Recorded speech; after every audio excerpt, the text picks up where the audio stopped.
public.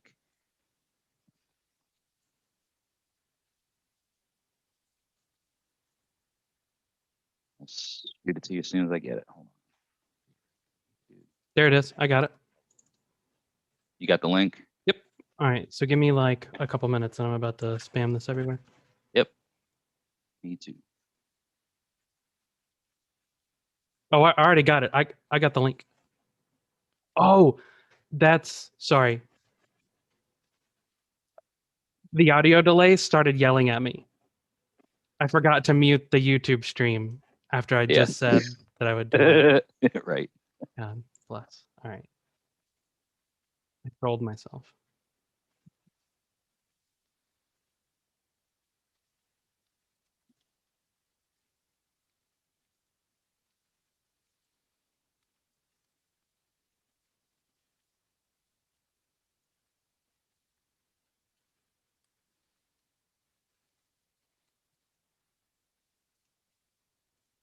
All right.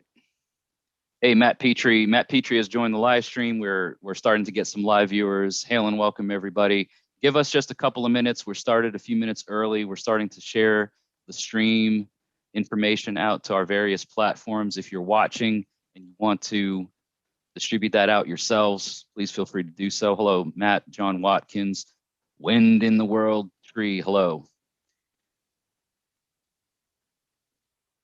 Give us just a couple of minutes to get this out here on our various platforms and we will get things started.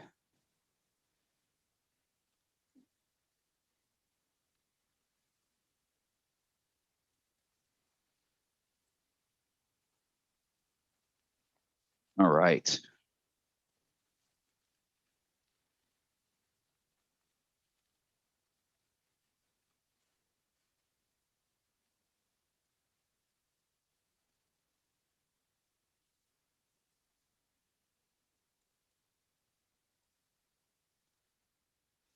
So this is different. This is new. Ivy says hi. Matt Petrie, thank you so much. Hail and hello back to Ivy and to all of your families out here. So we are just a couple of minutes before the official, well, we're about 4 minutes early. Hello, Catherine says hi. Just going to welcome everybody to the live stream. We've got a couple of minutes before the official launch. We just wanted to start things early to get our listeners and our viewers joined. Appalachia says, "Awoo." I'm sure that's a huge nod to the wolf. Yeah, I'm bringing my pack in. Awesome. They're good people. Yeah, awesome. Says, okay, so we got Valley says, hola. Hola, ¿cómo está? Hey, Sigrun Rosa, hello, and Brett, hello. A lot of new viewers here on the Midgard Musings live stream, but I'm sure this is all due to the awesomeness of Wolf the Red. So thank you so much.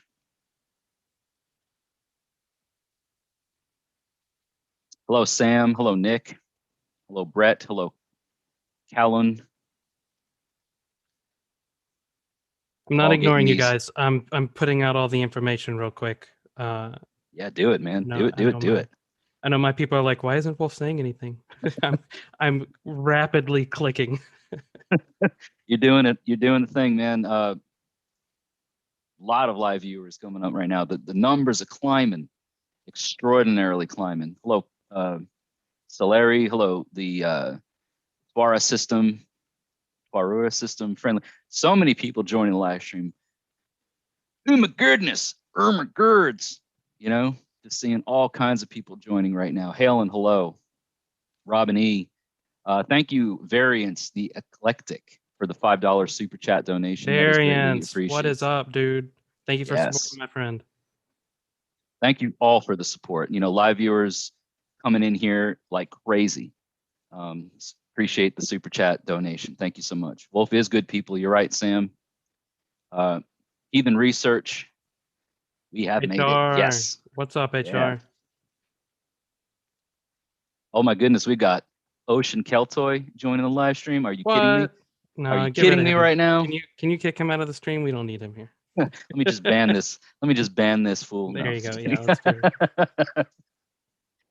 Welcome, Ocean Keltoy. Welcome, Dean. Dean Herber. Um, All awesome. right. I've put it everywhere I think would be useful to put it. So I think you have, man. I think this is more than I can even ask for or expect. So really appreciate. Hello, Slippery Giraffe, Friendly Chess Piece, uh, Asina. Yeah, so many people. So many people joining the live stream. So hail and welcome everybody to the Midgard Musings live stream with my friend Wolf the Red, and I'm sure everybody here in the live stream already knows what Wolf is about. But we got a pretty cool live stream lined up tonight. Wolf has blocked out a couple of hours of his busy schedule to just to rap about some things. We have a pretty solid topic of discussion. We've each our own in my platform and in your platform have talked about this particular topic of discussion. I'm definitely going to try to address the live stream chats as we get them. I'm pretty good at multitasking that, so I'll definitely be keeping an eye on it as well, guys. Epic, awesome. So yeah, this is new to me, and this is awesome. But so the topic of discussion for the live stream introduce tonight, myself real quick? Yes, please, absolutely. Everybody, please. Let me roll out the red carpet for my guest, Wolf the Red. Hey, I'm Wolf the Red. I'm a Heathen content creator. I've been around in the scene for probably about 2 or 3 years now, but I just started my YouTube channel last April. I made videos sparingly here and there, but within the last couple months, I've doubled down, and I've definitely started creating more content on my YouTube channel. I've actually got a video coming out immediately after this stream is done. I'll be premiering a video over the Havamal. I've been going through the Havamal stanzas on different social media via text, but I figured, hey, let me make some videos about it as well, get it out there for people to be able to see and whatnot. I co-admin a server with my buddy Ocean Keltoy. Probably, if you haven't heard from me, you've definitely heard of Ocean. He's on his way to like 10,000 subs. He should be there by the end of the month. He makes awesome Heathen content, helping both beginners and people who are interested in like advanced philosophy and stuff like that, being able to go through concepts for Heathen related content. Definitely recommend you check out his channel for sure. We run a Discord server together where I host different book clubs going over pagan sources. I hold digital rituals for people who either have never been able to have a group ritual before or just can't do it right now because of COVID. I strongly recommend not doing group rituals with a bunch of people if you can avoid it. So I want to provide that service to people and stuff like that. So I always I try to always upload those rituals to my YouTube channel because I believe that it shouldn't be anything that like I don't believe that kind of knowledge should be withheld or anything. I want to put that information out there for people to have at their own convenience. So yeah, I want to say that's a bit. I've probably been Heathen for about coming up on 10 years this year. Actually, it'll be a decade of heathenry. And I know because it was 2011, immediately after Skyrim released, I started researching Skyrim lore and then realized it was based on Norse lore, started researching Norse lore and converted shortly after that. And so that's where I put my milestone at. So Awesome. I've been doing this for quite a while, but I've known Jesse for coming up on 3 years now, I want to say. When did you start your channel? Yeah, that sounds about right because I think Midgard Musings officially went live. You went live on Facebook for the first time in like February of 18, or was it 17? I think it was I have to look back, but like I've had this YouTube channel out, but yeah, I think it was like 2017. So Okay, going into like the 3-year mark. Gosh, Yeah. we're coming up on 4, buddy. If that's 17, Yeah. this is 21. You're on 4 years. Going close. Yeah, 3 to 4 years. I was there for your very first live stream. I pride myself on that. I've been supporting you since day one. I remember because we found each other in a Facebook group or something, and you were like, "I'm going to start talking about heathenry on Facebook," and I was like, "Look at this madman." And I was one of your first viewers. I remember that. Yes. And thank you, thank you, Troy Hartman, for the super chat donation. Just want to give a big shout out. Any of the super chat donators going through here on the live stream, your support for not just Midgard Musings is greatly appreciated. Please be sure to check out the live chat stream for Wolf's channel. I put it in the live stream chat. Definitely be sure to check out his content. Doing great things. And thank you, Wolf, for introducing yourself and letting everybody know what you're about. Yeah, man. You're doing great things. I enjoy your content. I actually particularly enjoy the format of your content. You know, kind of like being that sort of like riding kind of with you on the bike, you know, Yeah, sort of thing. my Like channel. that. I'm a big biker. I've actually got an altar on the front of my motorcycle right there in front of me on my front fairing, and it's got an altar of many different deities. They're tiny little bronze deities, so they can withstand the weather, the wind, the sun, and so anywhere I ride to, I can pull over, I can stack up a few rocks. I've got my god idols with me, and I can do a little ritual right there on the side of the road. Anywhere that I feel the calling while I'm out in nature, up riding through mountains, you know, back in deep forests and whatnot. I go get lost and then find my way home. So it's riding my motorcycle is a very religious experience for me, and the gods are always with me when I go. Fantastic. Fantastic.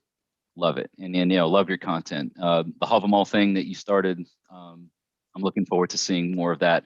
I have actually done a Havamal, and I think it's a pretty common theme with a lot of heathen channels, Havamal discussions. Yeah, absolutely. I've done random Havamal stanzas on my podcast. Yeah. But I love hearing and seeing other perspectives, other heathen views on the stanzas, because everybody takes something away just a little bit differently, or adds a little bit of spice to their understanding of things. So it's great That's something to see that. that's something that I agree with, and Ocean kind of agrees with this as well. He's actually pushed this concept of we need more heathen creators, knowledgeable, educated heathen creators out there putting out you know, accurate content, but you know, give your own interpretation, give your own perspective. We're not hurting each other. We're not in competition. True. We're in this together, and we need to get this information out there. So I strongly agree. And anybody who's here from my side, be sure to give Jesse here a sub, because he's a great guy. I've been following him for years, and he's one of the good ones. So I definitely recommend him. I appreciate that. Thank you. Michelle Garman says, hey, Jesse, just subscribe to Wolf's channel as well. Happy to have more genuine content to watch with the super chat donation. Big shout out to Michelle. Thank you so much for that Michelle. support. I appreciate that. That means a lot. Matt Petrie says, subbed to a Wolf. So Matt Petrie from Odin's Beard Woodworking, ladies and gentlemen. I've talked about him on my own channel plenty of times, but Matt does hand I've carve. seen your work. That's some good stuff, man. I appreciate the sub. Yeah, phenomenal work. Please, everybody, if anybody wants to do a solid to the heathen community, buy stuff from Odin's Beard Woodworking. Make Matt so busy he doesn't know which end is up. There you go. That's the way to do it. Odinsbeardwoodworking.com. That's where it's at. I've got multiple pieces of his handiwork on my altar space. Where I work, I have a pocket altar. I have a Thor pocket altar. There you go. You know, so like, guys and gals, just hit him up. He does amazing work. So love all the support. Really appreciate everyone joining in and saying hi. So what we wanted to talk about today, why Wolf is here, is to kind of touch on a subject that he has done a video on, and I have done a video on individually, but it kind of sparked some added conversation or discussion around blood. You know, using blood, or the use of blood, or not using blood in heathen rituals. Yeah, so, you reached out to me a couple of weeks ago, and you said, "Hey, man, would you be willing to come on the show and kind of give a little bit of a discussion? You know, you and I just have a discussion over like our similar and different perspectives on blood." And I was like, "Absolutely, this is gonna be fun." Yeah. So, you know, if anybody hasn't checked out Wolf's video about this, if you go to his channel, Wolf the Red, I've linked it in the live stream, but it's all his opinion is pretty cut and dry. It's pretty laid out. My opinion is pretty laid out, cut and dry. I wanted to go into some discussion about the varying points that are brought up in some of the videos. And I know, Wolf, you probably have added some talking points or notes along the way as well. But one of the things that I wanted to call out on your video and talk a bit about, not call out in like a bad way. No, I This understand. is not like a, Yeah, for everybody hey, in the man, live you chat, need to Jesse and I are on the same side here. We're in agreement. This is just a discussion. right. So like one of the things that I think you mentioned about in that particular video was that blood is not an acceptable item, or it's not acceptable as a sacrifice to the gods. So let's talk a little bit about the meaning behind that and what you mean when you say that blood is not, quote unquote, acceptable. Okay, so look, I'm going to lay some foundation here. When, number one, I'm talking strictly religious heathen practices. I'm not speaking on magical heathen practices. There is a distinct difference.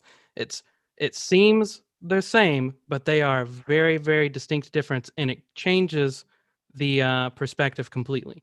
So, when we are offering to the gods, when we're having ritual to the gods, we're supposed to be clean.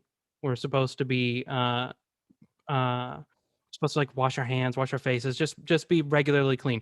The Norse had a term for this, and I am not an Old Norse specialist. I am not Jackson Crawford, but the Old Norse word was afthvatir. I believe it's how you pronounce that. It's got some funky Norse letters in there, but afthvatir, and it the diphthongs and whatever. Yeah. But it's similar to the word like miasma from the Greek area, abulation, which would be Latin. Old English was ephmipha, something like that, somewhere close to that. All of those words kind of mean the same thing, where you were supposed to have a ritually clean presence as you entered ritual with deities. So when you're going in and you're making these offerings or sacrifices, which offerings and sacrifice mean the same thing, they're two words that mean the same thing in a religious context. It means to get rid of, or it's make holy and like lose / get rid of.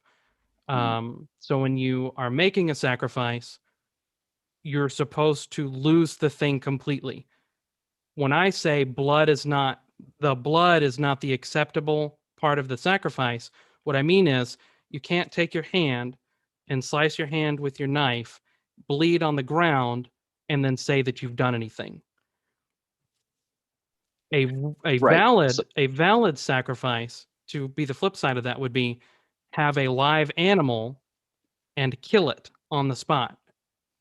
That would be a valid sacrifice to the gods.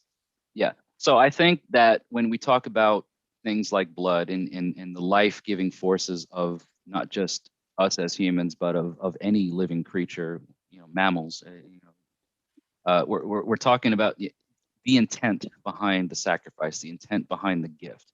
Because what we're talking about is, first of all, why do we want to even entertain this idea? Why do we want to think about blood being used? There's intent involved. There's a reason behind what we do. And if the intent is not there, then the action is almost invalidated in a sense, because everything about what we do as heathens, gifting to the gods, the engagement in the gifting cycle, is all about intent. Right? I mean, can we agree on that at least? Oh, yeah, absolutely. Gifting cycle, you have to want to form these bonds, these relationships with the gods. If you're just doing it haphazardly and lackadaisically, it's not going to mean anything. Right. And I think some people may try to think like, oh, bloat and blood are the same thing. Like they're for somehow that there's the connection between bloat as the action and blood as the item. Well, hey Like there's a man, if connection with there's a that. B, there's an L, and there's an O. It's got to mean blood, right? So for some of those that, like, for instance, I talk about enough on my channel about how I am not personally a 100% hardcore reconstructionist Right. heathen. I am not a 100% historical recon heathen. I do not take anything away from those that are. However, I lean on the historical sources to help my own pagan practices build my traditions and learn from things that were done in the past. Because if it worked in ancient times, and if we know of things that worked in ancient times, that we at least have a foundation to build off of, and we can formulate traditions and practices in modern times that, you know, start with those, or that build off of those foundations, right? My So some gosh, people, I'm yeah. So sorry. some, go ahead. Ocean just said Bloodborne is my favorite video game. I see that. Plus, I'm sorry. Please continue. But so some people may be wondering, what are you even talking about when it comes to historical, you know, sources or whatever? There are some things that mention the use of blood in the historical sources, in pagan rituals, Yes. right? And in those things. So we're going to start, or at least would like to start from one of the sagas, or one of the stories that talks about the use of blood. Heimskringla. It's a pretty popular source. So an example of bloat in Heimskringla, it says that it was an old custom, which in the old language is fornsider, Yep. right? Old customs, old ways. When they made a bloat for all the bonders to come to the cult house, or hof. It was a sort of temple, as it were, a large assembly of building, and bring their food, which they would need as long as the feast lasted. At the feast, the men would drink ale. Then, there they also slaughtered now all kinds of cattle and horses, and all the blood which flowed from them was called laut. Yep. The bowls in which the blood stood were called laut bowls, or laut tenor, which were made made to sprinkle with. So the bowls would collect blood from the slaughtered animals.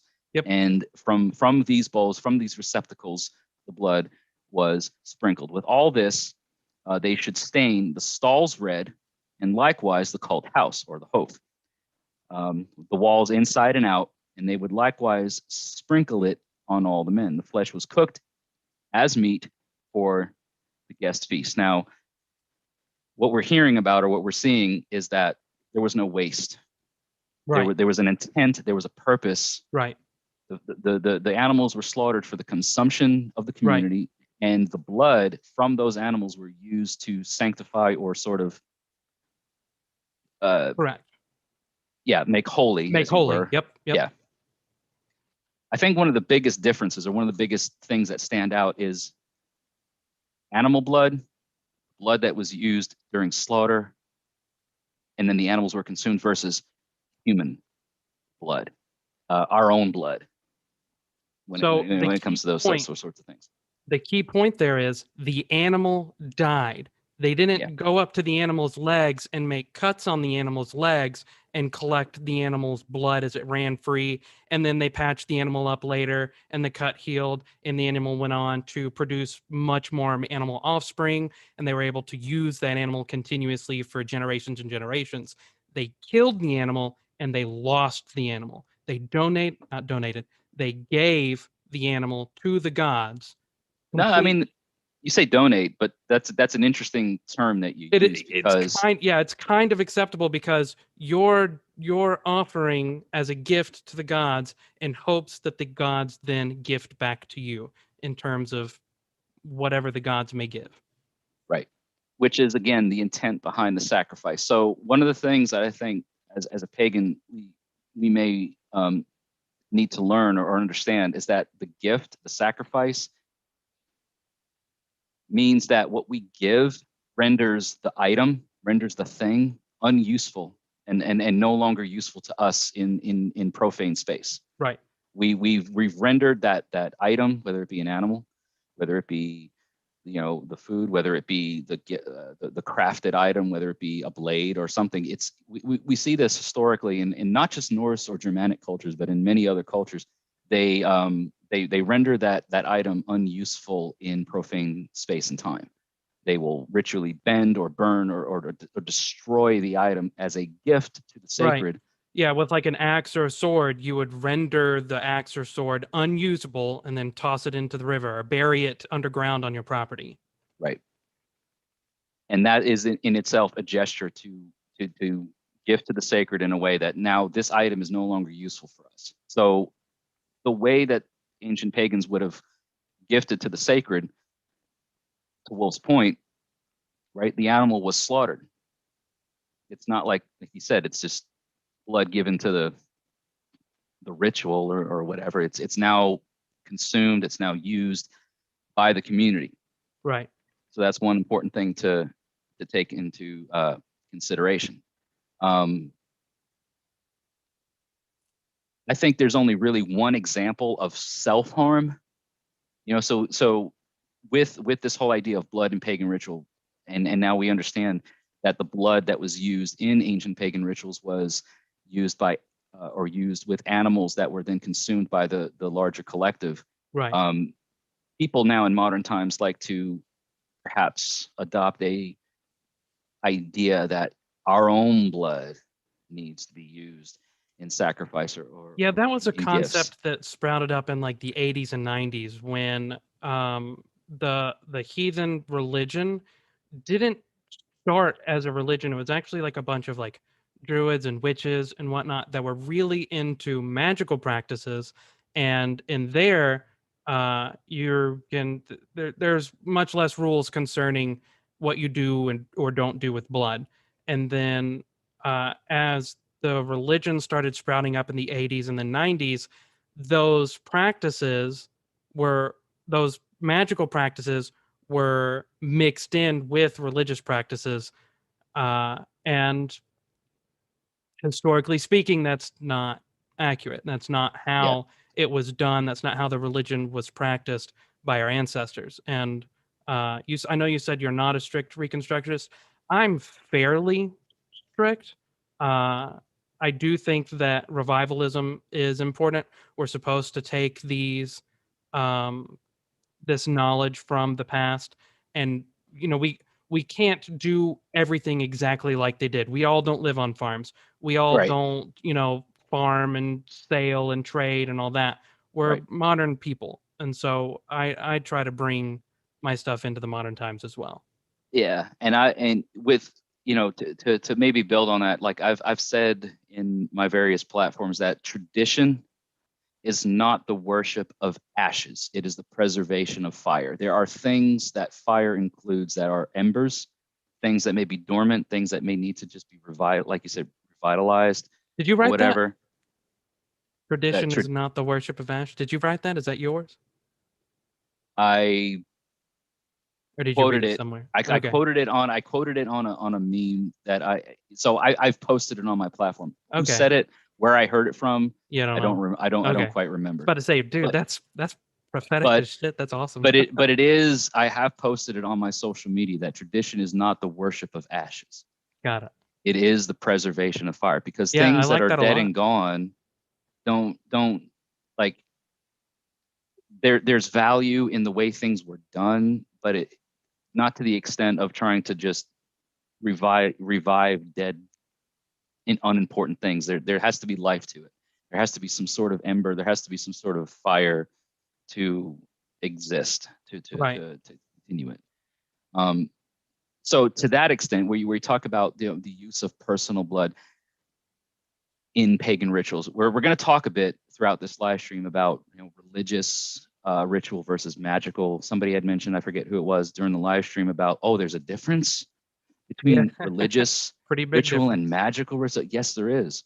Just as there is a strong difference between the religious and the spiritual. I've got a theory on that. You can be religious and you can be spiritual, and there are two. I would agree. It's a dynamic it's a thing, right? But I've actually got a definition that would separate religion and magic, if you don't mind. Yeah, please.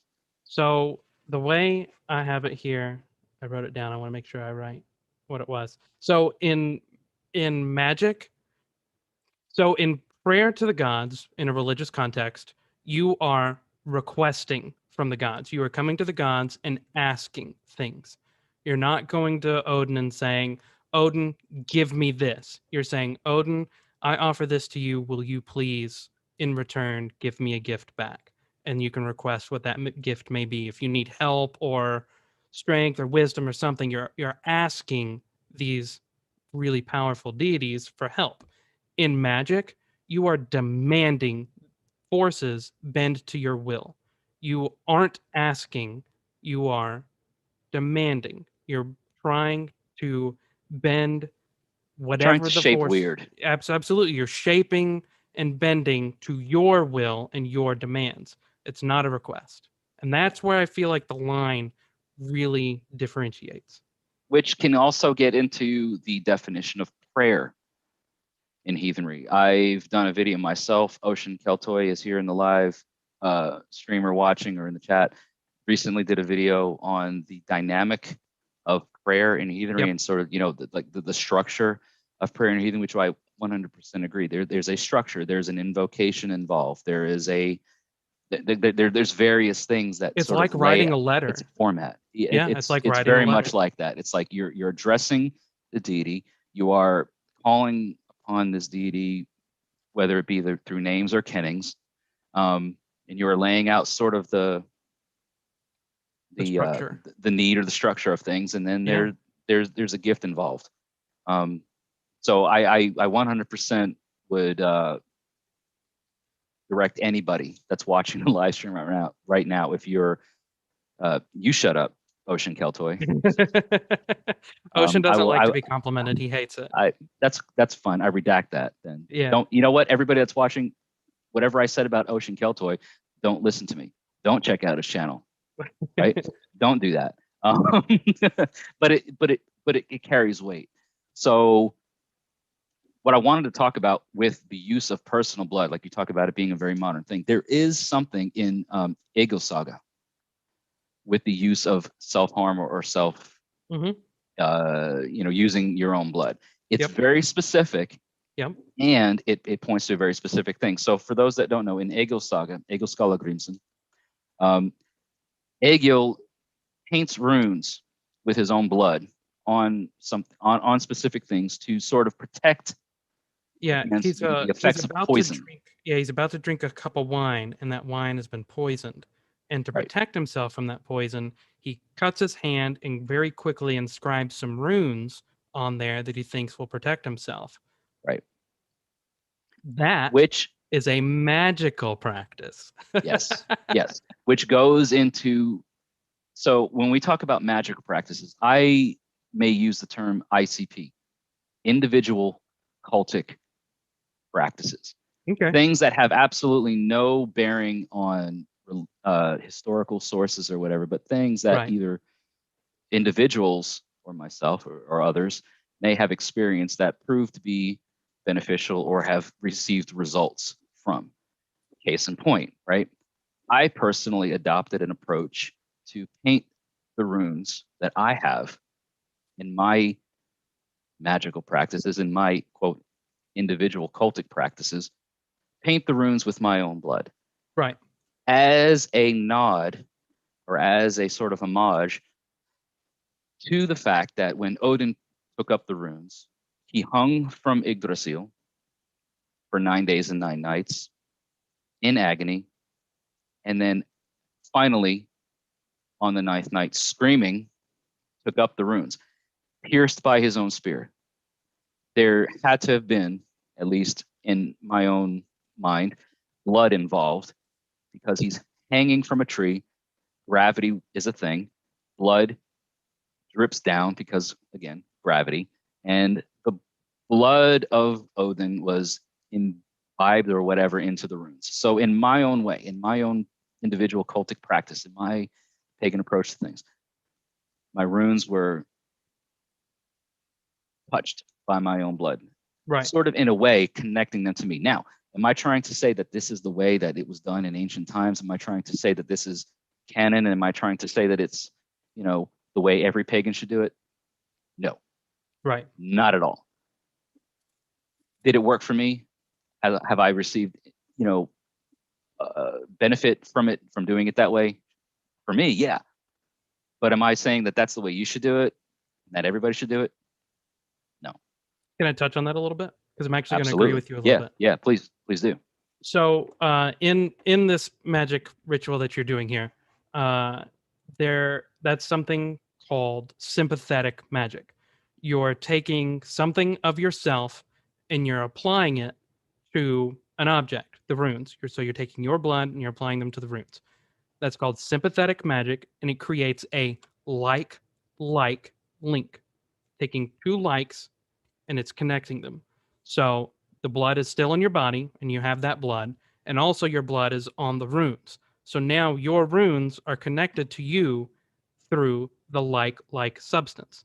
You can do that with literally anything. Almost, if it would feel like anything. There's a bit of lore where someone was walking through the woods and they left behind a footprint. Someone came along, found that footprint, took a length of string, traced the string around the footprint, and then picked up the string and pulled it tight. So it was no longer in the shape of the footprint, but it still had the like connection. It went from person to footprint to string, and now that person holds the string and they have that connection to them. Same thing with like hair, fingernail clippings, eyelashes. Any of those things can form that sympathetic magical link. Like a physical bond. Absolutely. It's a physical bond that you can trace back to the original person, and that's where the like pieces come together. Sure. Voodoo dolls is a great example. Right. I'm sure voodoo is not the correct term nomenclature, but that's the thing that everybody will recognize is, voodoo doll. They take the doll, they put hair or whatever from the person, and then whatever you do to the doll is supposed to affect the person in a certain way. It's because it has that like sympathetic link. Yeah. So which may lead into some discussion around, well, what can I do that's not those like things? If it's not hair, if it's not blood, if it's not nail, if it's anything of sort of physical connections to things. There's plenty of historical information that we can at least draw from that describes offerings that were given to the gods that did not include the use of blood. Right? We can connect with the sacred in ways that don't involve our bodily fluids or our bodily parts. You know what I mean? I actually meant to mention a second ago, you talked about the cup with the poison and all that. In that same saga, like 2 paragraphs earlier, someone did a magical ritual that did not involve blood, which is important to point out because it shows that blood is not required to do a magical ritual. Even if it's with runes, you could have, carved them and spit on them or peed on them. It would still be, your, bodily fluids connecting, bodily pieces connecting to whatever it was. Yeah. Which, again, we're touching on things that are religious versus magical. Yep. When we talk about religious ritual and things like that, we're talking about a larger scope, larger view of things. How was this implied, or how was this imbibed, and how was this included in religious activity, which includes a larger audience, right? Right. We're talking about community use. Like, we don't want to just like, hey guys, we're going to get together. Let's all piss on our runes. You know what I mean? Like, or right. let's piss on, let's spit on our offering or whatever. Like that's not right. appropriate. That's not necessary. We're talking about things now that are individual cultic practices, individual magical, and things that can if it works, it works. I like to always reference a quote from Eric Shervin on the Ravens call. It's, not my hall, not my call. Your hall, your call. Things work for you in your individual cultic practices that are going to help develop traditions, help develop things that exist within those smaller confines. When you reach a tribal level of pagan practices, that becomes something different. Right.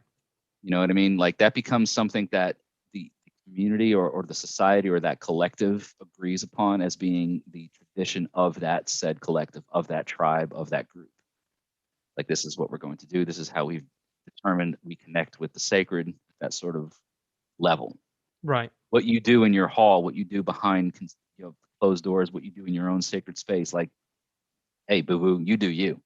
You know what I mean? Is the way I kind of look at it. there's a famous line, and it says, with heathen discourse, there are two rules to heathen discourse, and that is, you can't tell me what to do. Also, you're doing it wrong. It's oxymoronic, right? A little bit. It feels that way. It feels that way. Just a little bit. You put two heathens in a room, you get three opinions, and that's just how it goes.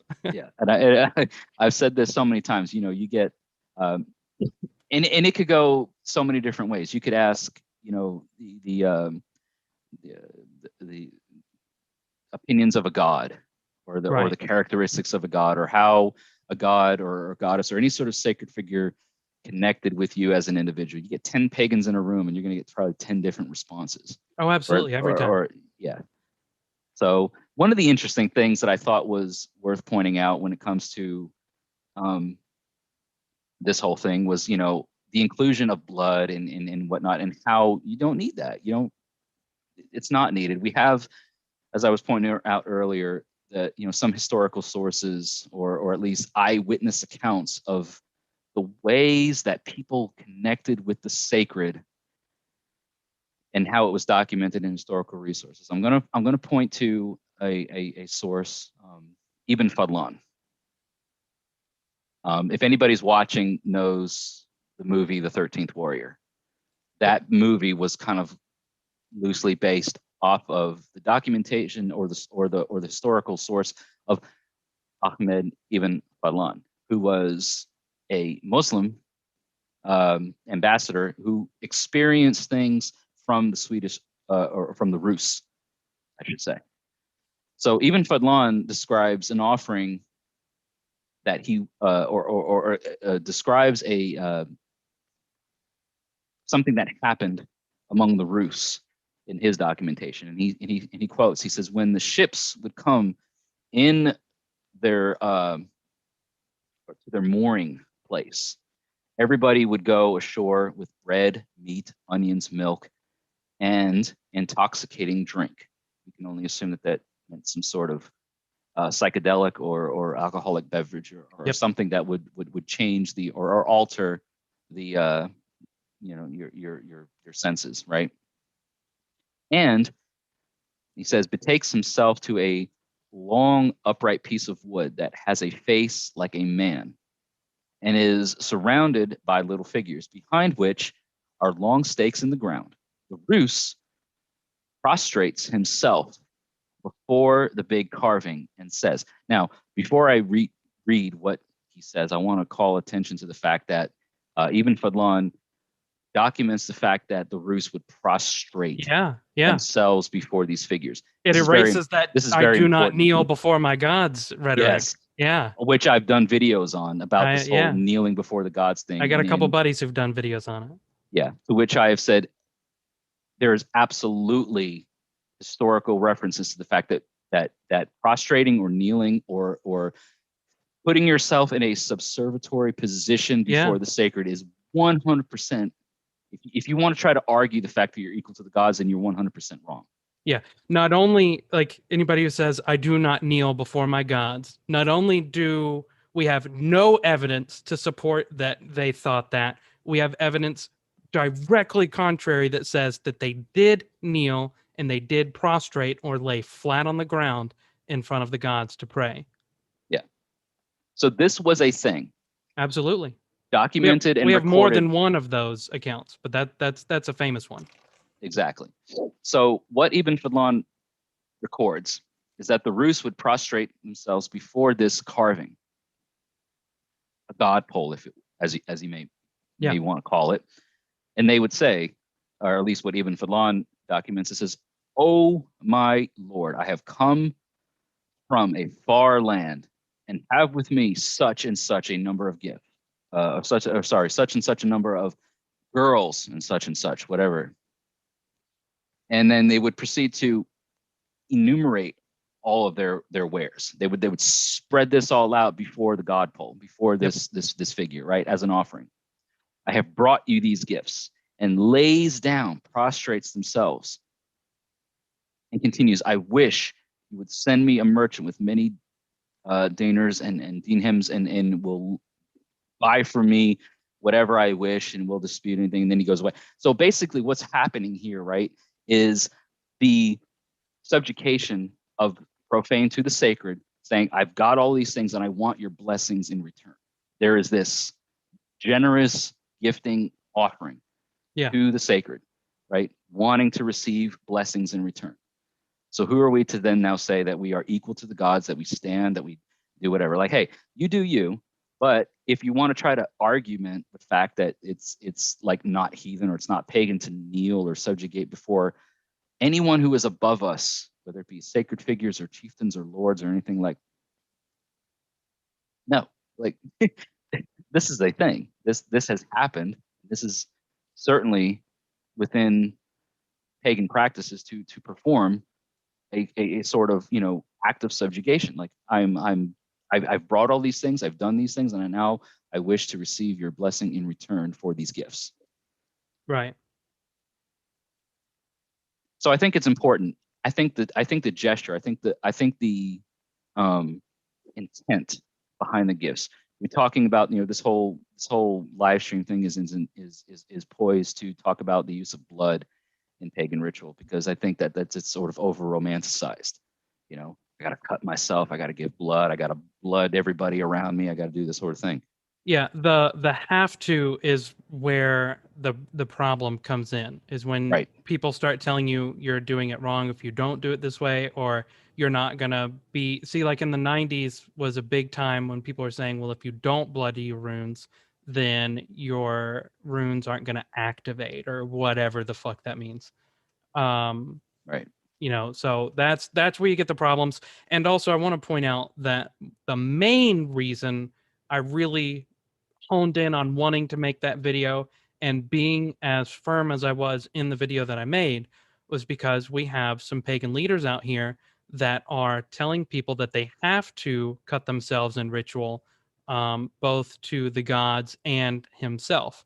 They've got to give blood offerings to him as a person and also the gods themselves. And this is a pretty well-known person in the community. And we've had some people, we've had some people come back from those rituals with their arms flayed open and needing stitches and whatnot, ending up in the hospital. So that's one of the reasons that I went as hard as I did and say, no, blood, especially human blood, just cutting yourself and bleeding, that's not an offering because you're not giving anything up. And it goes directly against the idea of being clean and ritual when you're approaching the gods. Yeah. So that's pretty hardcore. That anybody, any you know, mortal, anybody existing in profane space and time would find themselves in a position to demand such a thing. I feel that that's very concerning. It's extreme. To say it lightly. Absolutely. And you know,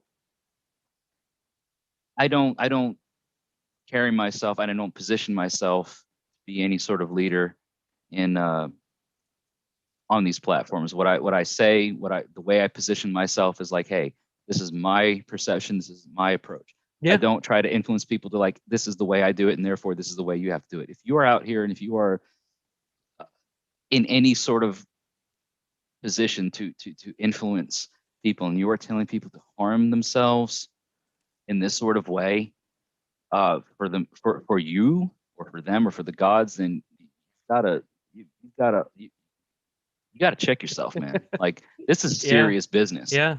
You like It's disgusting. that's bad. It is very disgusting, and I'm appalled to hear that sort of thing exists.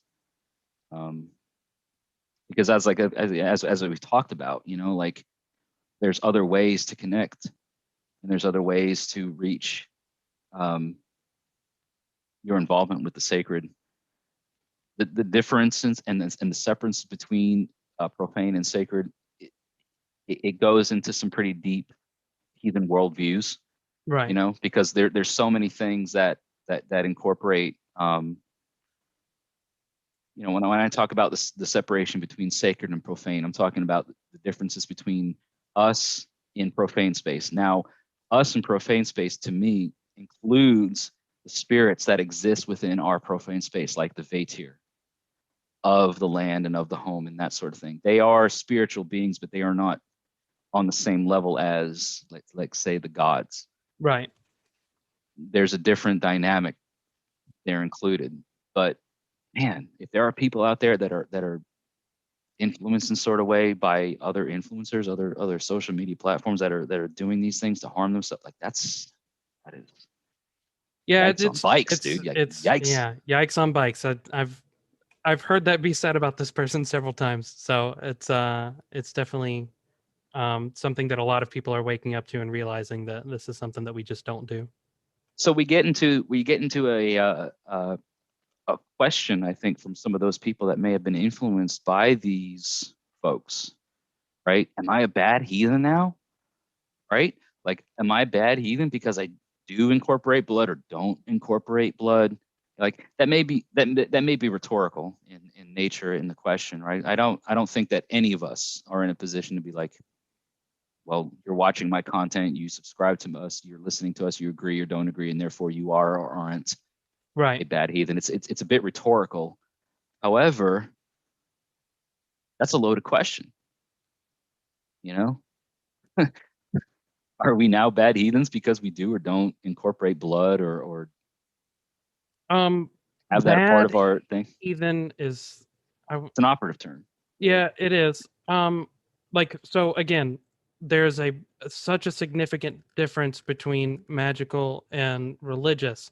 And so when approaching the gods, especially from a historical standpoint, they would not do this unless it was for a sacrifice.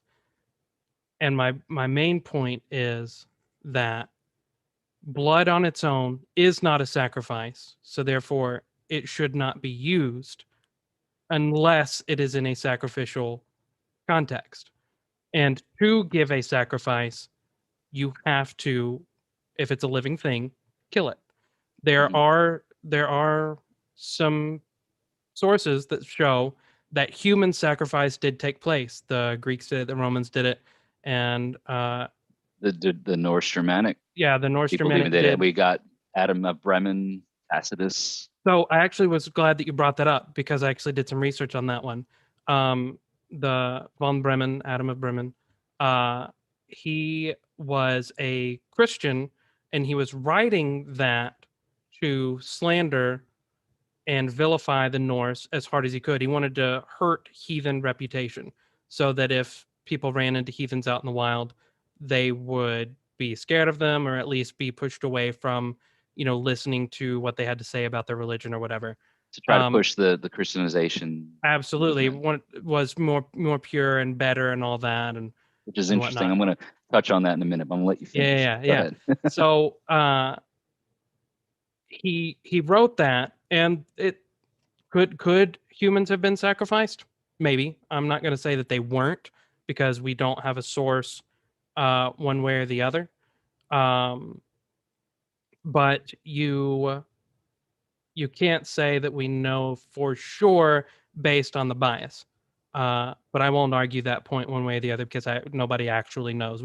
All we've got is this source from a Christian who Right. was writing it. Like we know his intention was to hurt Norse Which is reputation, interesting. which Yeah. was why it So was written so heinously. It's why it was so graphic and disastrous. Tacitus was a Roman. Right. Adam Abram, like these aren't eyewitness accounts, guys. Like these are people who like, oh, I heard it from a guy who said he saw Exactly. something. Exactly. It's like secondary information. They're all secondary sources in regards to that. So it's interesting that you bring that up because like I think it was Adam of Bremen or was it Tacitus that documents the 9-year sacrifice in Uppsala at the Temple of Uppsala in Old Uppsala, Sweden, where there were 9 of every male, which included allegedly humans. Now, one of the interesting things, I think it was Adam of Bremen that documented it, was I recently did a video, I think it was last week's video on the Midgard Musings channel here, was about Njord. Nerthus was a prominent figure in Scandinavian or Germanic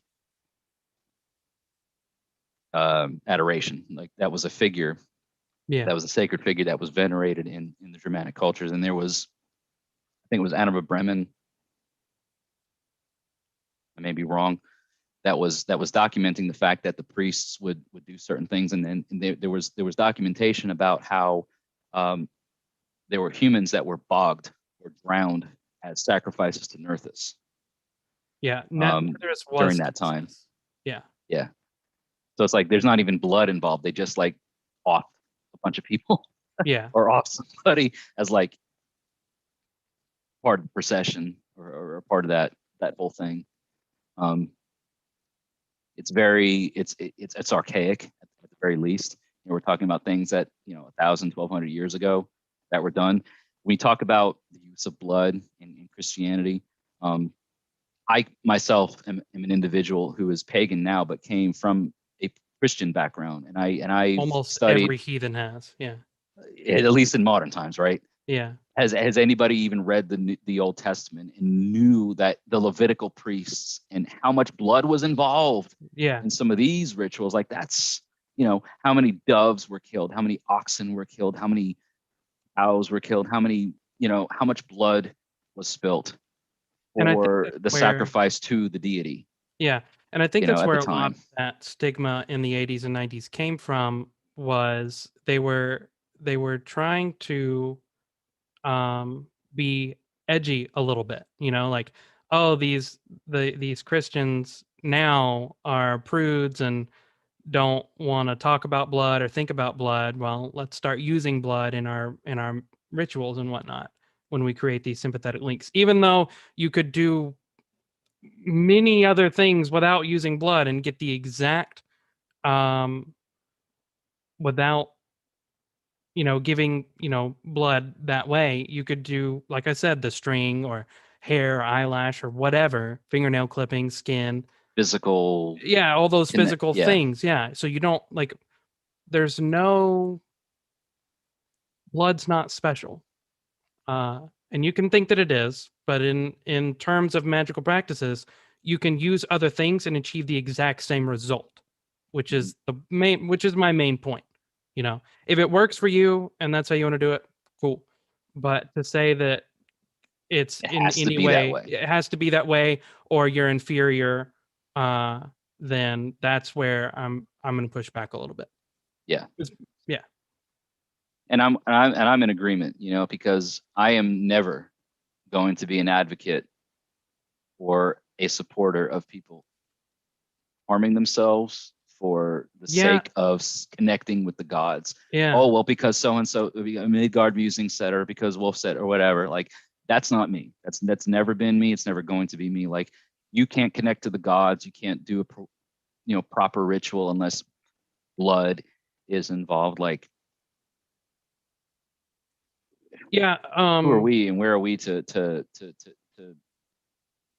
say that sort of thing? Right. Especially in like pagan circles in general. And this is, I'm not going to go off in the weeds here, but this is a point that doesn't, I feel like, get talked about enough. And I know several people in the chat, at least from my end.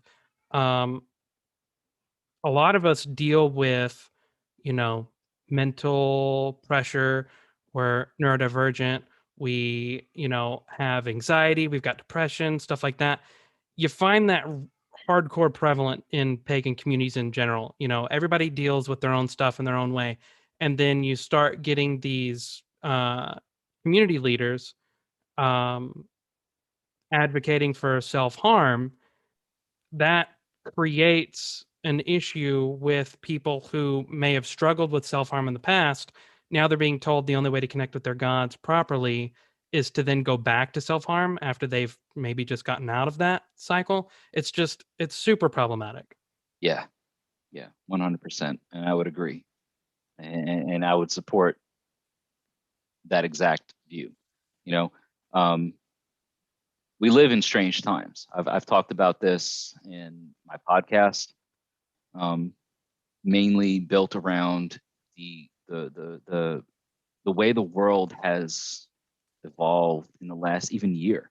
You know, guys, like we're hitting up on this 1 year, you want to call it anniversary or whatever, of this global pandemic. You Yeah, know, it hits people in different ways. We are absolutely. all affected in different ways, myself included, yourself included, I'm sure, not to Absolutely. speak Yeah, on your man. behalf, No, man, you know, you're but I mean, absolutely like, right. You can't I challenge you to find one person who wasn't affected by the pandemic. I mean, I put that challenge forward, you know? can't, Everybody's been like, impacted it's, in at least some way. yeah. And, you know, to an extent, as content creators on social media platforms, I think that there is a sense of obligation that we hold, that we are upheld to. You know what I 100% mean? agree. So for anybody that's watching and listening and engaging in the live view right now, you know what I mean? Um, I can 100% advocate that Midgard Musings is a supporter of your own self-care. Yeah, Take care of yourself. Love yourself. absolutely. Because here's the thing. When I look at heathenry, when I look at heathenry as a whole, I feel that the heart of heathenry, the backbone of heathenry lies in the hearth. And what I mean by that, and what I say by that, is that hearth means home. Okay, so if your home isn't strong, if your hearth isn't strong, if things at home are destroyed, or there's damage there, then how can you possibly expect things beyond the hearth, the extension of hearth, which includes tribe, right? Yep. Because your hearth has to be strong before tribe can be strong. How can you expect those things to be productive or strong if your hearth isn't strong? Right. Take care of your heart, take care of your home before you even think about. I made a sort of flow chart, and it's a graphic that I put out. It's, you know, hearth, clan, tribe, and community. Right. Meaning that first and foremost, your heart has to be strong. Yep. From the hearth builds tribe. From the tribe builds, or sorry, from the hearth builds clan. Clan is like an extension of your hearth, the kin, your kin and kith. From that builds tribe, and from that, community. So community can exist, but if your hearth isn't strong and if your home isn't strong, what do you expect to where do you expect to go from it? Right. Appalachia Appalachia, Folkwitch. She yes, says you can't take care of others if your own cup is empty. That was a $5 super chat, and I 100% agree with that. yeah, And I would say, like, absolutely, for Hearth, and I'm glad you touched on that. You know, I know that I personally know many pagans, especially online. I run a Discord server. It's got, gosh, probably 600-700 people in it right now. Maybe even more than that. We've had an influx of people lately. But I know several people in there who don't have a good home life. Their parents, you know, they're younger pagans. They're still living at home. They're going to college. They're not living in stable family environments, and it's uh, you know, that's not on them to, you know, fix that if their, you know, family situation is negative, especially if they're in the broom closet. You know, you get pagans who they can't be open to their parents about it. They have to pretend to be Christian, or, you know, at least hide their paganism in some way. And it's a danger to their health and their mental stability to be outwardly pagan. So they form these hearth bonds online with, you know, different communities through Discord or YouTube or, you know, Facebook even. yeah, And those hearth groups are valid. They're valid and they're important. I would encourage, as you're able to find other pagans in your area, but it's also not necessary, especially in times right now with like Corona. And that was a good point that you brought up about Corona affecting people.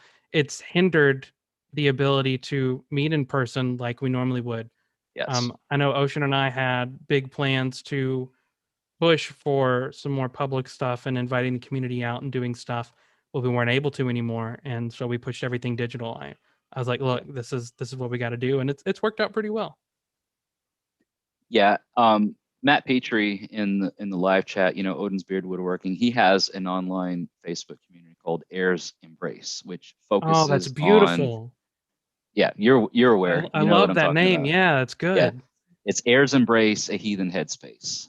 So for anybody that's listening or watching, if you are interested and you're on the Facebook platform and you want to be included in that, Heirs Embrace is a safe space for a variety of heathen and pagan individuals to talk about their various struggles.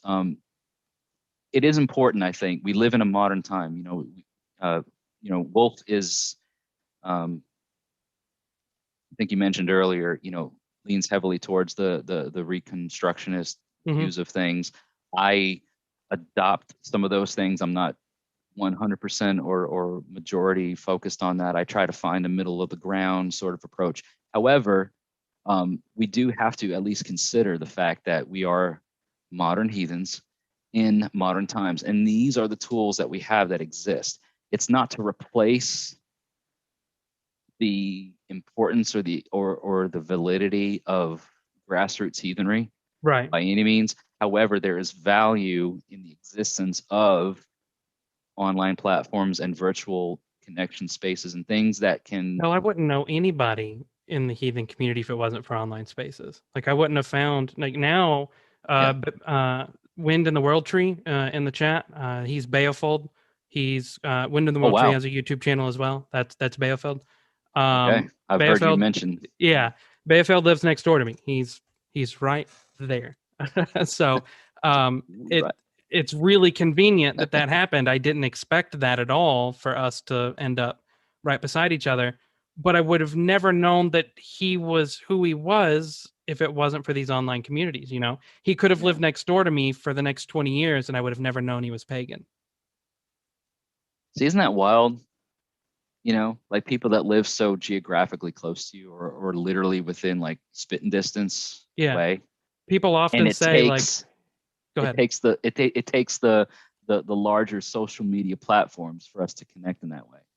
And it's because, and fucking thank you, Christianity, for pushing us all into the broom closet and making us not feel safe to be able to talk about our beliefs. But I tell people all the time, because they'll say, "Man, you guys are so lucky," because people know of my hearth group and that we've at one point had like 300 or 400 people, and we would regularly gather like 100 people at one time.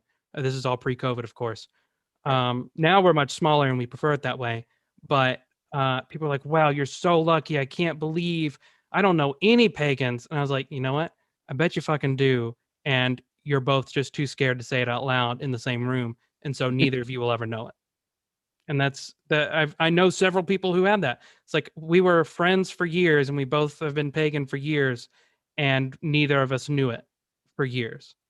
But we were friends and we were just too afraid to say it to the other person.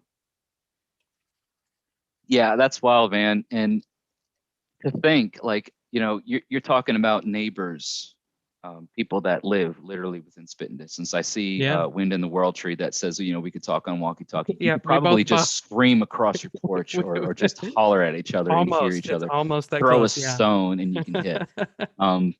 Wolf and I, for those that are watching, geographically speaking, I'm in Middle Tennessee and Wolf is in Georgia. I could drive 4 hours and probably reach Wolf's front porch and him respectively to mine. Yeah, in the early days, I told Jesse, I was like, man, I need you to just come up there and hang out with you.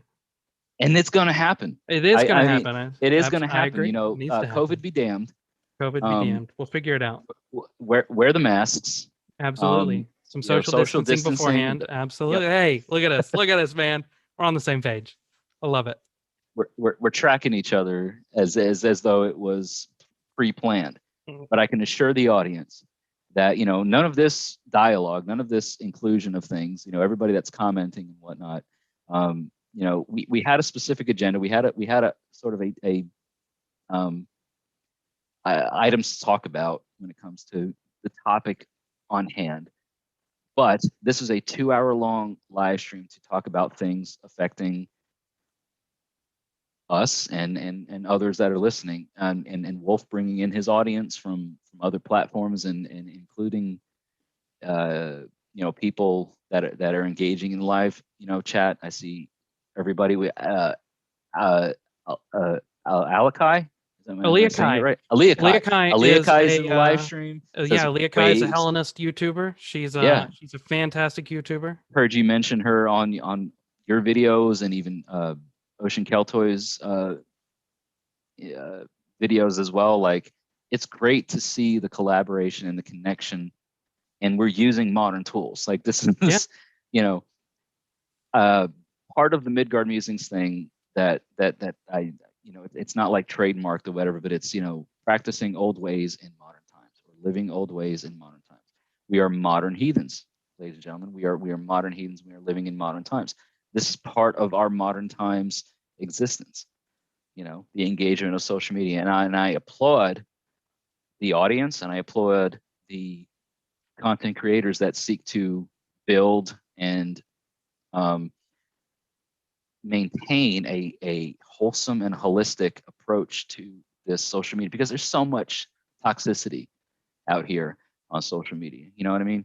Yeah, I was just about to say it, but Aliakai gave her tagline to all of her videos is "We're stronger together," and that's 100% correct. Yeah, and I'm absolutely loving the fact that there's this much interaction, there's this much collaboration with it. Here's the thing.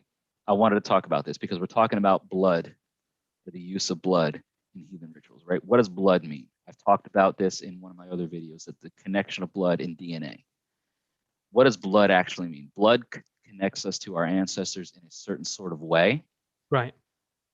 However, we see other connections. We see other close connections that transcend blood and DNA. And what does that mean for us as heathens in modern time?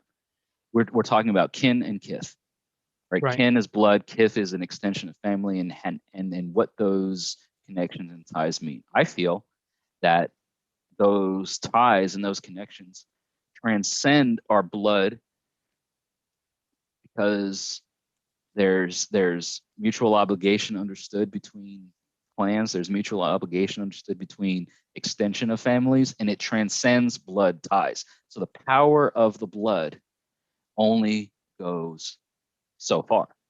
You can't stop at blood. You can't say that blood means everything anymore.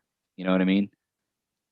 There's connections between families, there's connections between clans that transcend blood connections, and it brings so much value to what we do. Especially in and I'm going to bring up historical because that's just where I ground a lot of my stuff in. We have many historical sources from the Norse that show that adoption was as valid as, a bloodborne child. You could adopt someone into your family, and moving forward, you could not question that familial line. There was no, oh, well, my bloodborne son gets more than my adopted son. No, they were 100% respected as a full-fledged member of the family moving forward. No one was allowed to question it. Right. And I believe that that's same today in modern times. You should never, play favorites just because there's some DNA link. And it's the same with, like I talked about, how these parents are treating their children poorly. Just because your parents have your blood doesn't mean that you're owed them more than, say, the tribe that you formed over here in your hearth group of, pagans that you've met up locally. Those people are owed your respect more than these parents who refuse to accept you as who you are. And so that's where the I agree that family and blood is important until it's not and it's shown that the situations are which is pretty done by in-depth. how, right? How is that determined? It's done by deed. Right. Wyatt asked, like, hey, do you think that the gods care about blood? Nathaniel is asking, oh, positive gang. Like, do the gods care about blood? Like, we're getting into some really deep, like almost on the verge of political stuff, which Midgard Musings does not really like tend to get into. We're talking about like, no, I don't think that there's any sort of like there is power in the blood to a certain extent, not to the exclusion Yeah, not to of the extent of exclusion. adoption. Yeah, Because yeah. look at what happens in the lore, right? Look at what happens. You got the Aesir and the Vanir, people who have adopted each other into Absolutely. their familial. Yeah, you have tribes. Jotun that were adopted into, being full ACR Thor. Vanir. Yeah. Like let's talk about Thor, everybody. go Right? ahead. Thor is both Jotun and Aesir because he is the stock of the Aesir of Odin and Jord, who is Jotun. He is mixed. He has both of those sorts of things. And Right. Thor is the everyman's god. He is venerated in historical sources, and he has his name attested to or tied to names or places, I should say, name places. Like his name is actually like in there's Scandinavia. no questioning Thor's validity here. Yeah, like he's our guy. Yeah, he's our guy. Freyr, that's all why these. That's why his pendant, his symbol is the most commonly used piece for pagans. Even if Thor's not your like main deity there, you still probably going to end up with his pendant just because that's the popular one. He may not be your main deity, but he protects you because of like he's the protector of mankind. Yeah. That's what he does. Yeah. He's action first, ask questions later. Absolutely. And that's the funny thing about living in the South. Okay, I am not a native Southerner. I've talked about this on my channel. I mentioned in my podcast, guys, I am from the North. I'm a New Yorker. My ancestry and everything draws from Northern Europe and whatever. That be damned. I live in the South. Thor just tends to ride through here a whole lot more than a lot of other places. I'm going to give you an example. Yesterday, or the day before yesterday, right? We had a whole lot of rain, and I'm talking about a specific geographical location. Yeah. Storms of rain and thunder. Okay. Rain, thunder, and lightning. 3 miles away from me, it was snowing.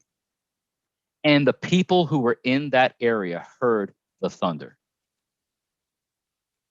Yeah. There's a reason why the tribe that myself and other close, nearest and dearest to me have developed the Hlyridi folk. Hlyridi is one of Thor's name, thunder. Hlyridi.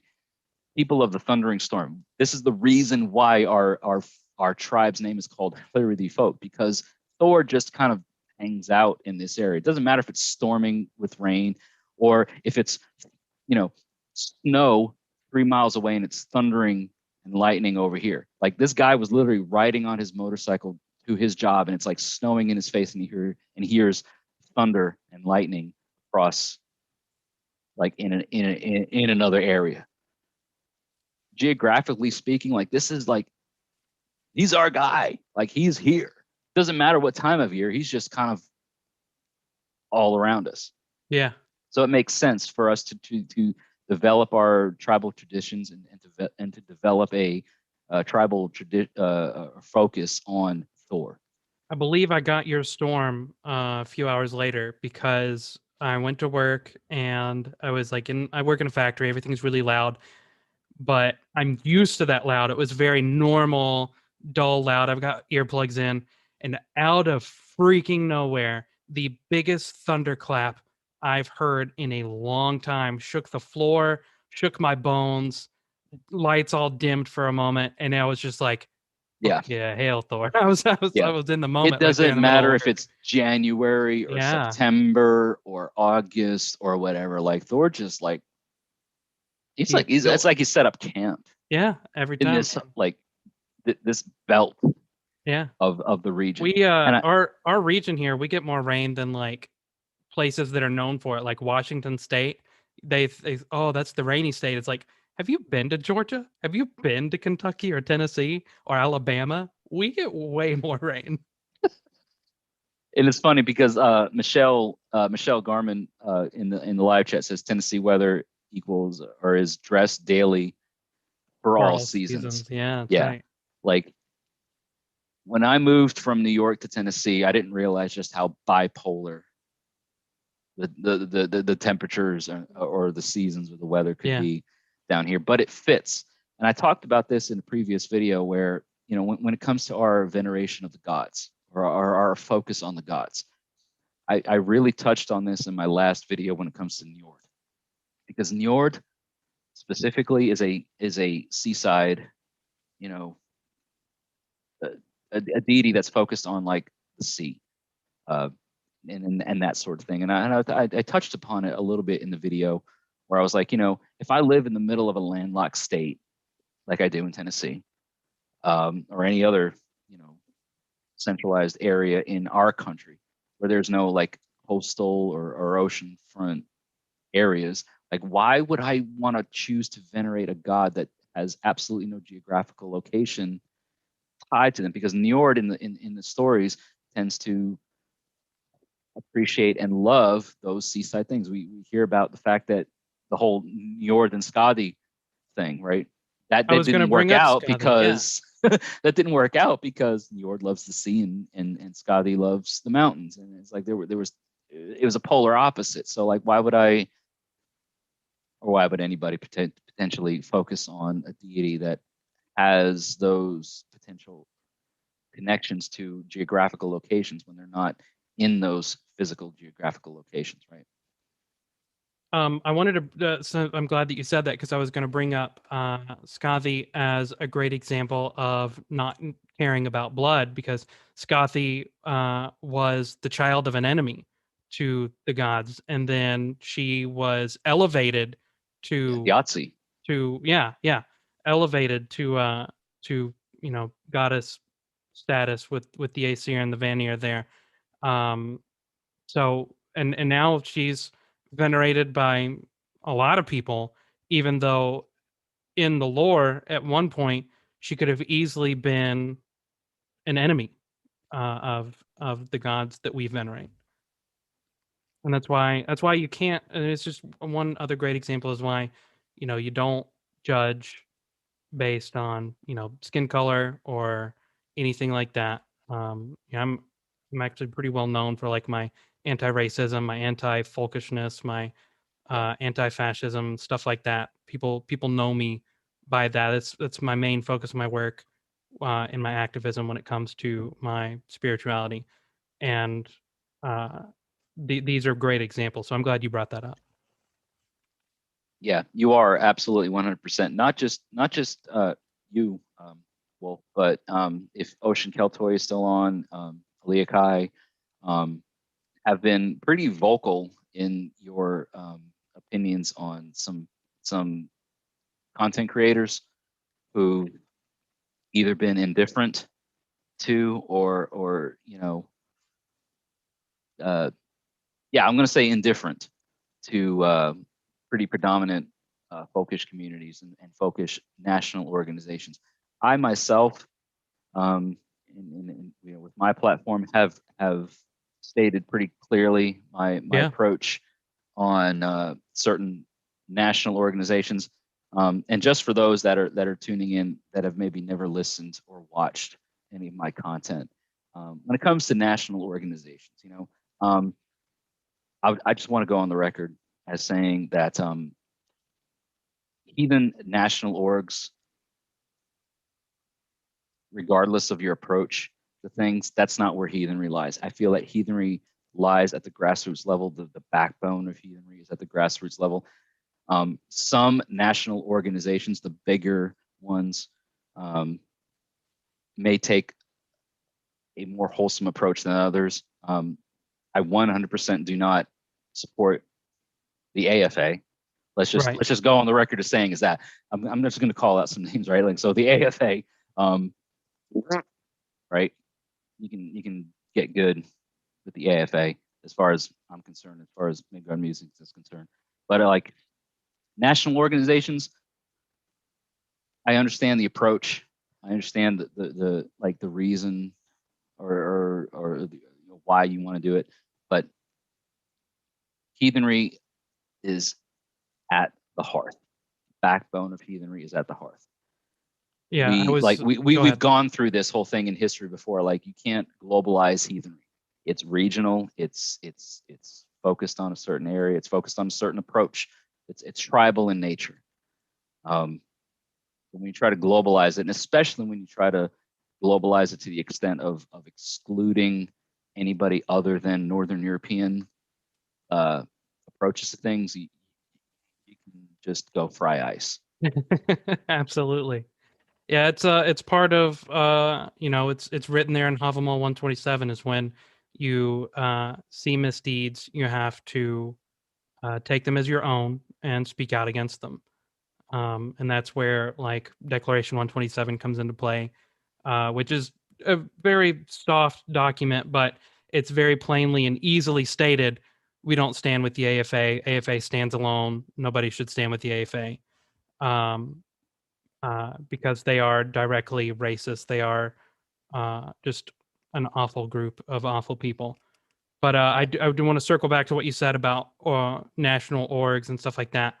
Beafeld's in the chat, Wind in the World Tree, singing my song right now. The future of heathenry is an umbrella orgs.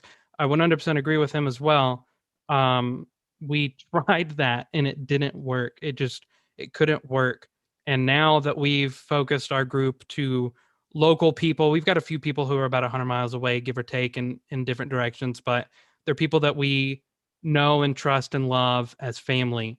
I would take a bullet for any one of the members of my group, and I want to say we're at about 30 people right now, and these are the people who we would say are our tribe or our hearth cult. Cult not in the bad sense, but the family cult. And so we had that conversation the other day. Is that you get these groups like the Troth, which I don't necessarily have a big problem with the Troth, but they're this national org, but also not a whole lot is being done on the individual level when it comes to stuff like that. They're just putting education content out there. When you try to grow these groups so big, you end up losing yourself. You end up losing the focus. You can't focus on the needs of your own community. That those problems are solved interpersonally, face to face, Yes. meeting up and getting work done in your own town or in your own community, at the home level, the hearth level, like you said. So I would Yes. agree with you 100%. Yeah. If so I've learned in my heathenry approach that heathenry is much like a tree. And if the tree lacks strong roots, then there's no way for it to grow. I think a lot of people on social media see graphics and images and things that, go where your roots are, or follow your roots and this and that. But what does that even mean? Right. It's just Like the saying that focus throw out. but I think it's ambiguous. You know what I mean? Like it sounds deeper than what it really is. Yeah. It's Where do very your roots grow? vague. Where do Yeah. my roots grow? I'm going to tell you where my roots grow. My roots go back to Ireland, Scotland, the Mediterranean, all kinds of places. And here's where I get kind of hung up. We're at almost the 30-minute to the end of the live stream mark. I want to talk a little bit about roots. Why am I as a so I'm going to just the audience that's listening that maybe don't necessarily know my roots, right? Let's get a little deep into that, right? Let's do it. Yeah, let's Irish, English, German, Dutch, Italian, French, Algonquin Nation, Native American. My ancestry goes back to I have direct ties to Francis Scott Key. I have in my ancestry I have direct ties to John Marshall, the first Supreme Justice of the United States.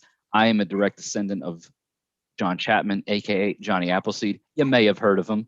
All these kinds of quote unquote. That's an That's pretty impressive cool resume, sir. on paper. You know what I mean? Right. And But then what do you do with that? Your but what do you do deeds with that? are what define you as a person. Right. Exactly. And what I always go back to is like, oh, you want to try to be all like Northern European? Well, guess what?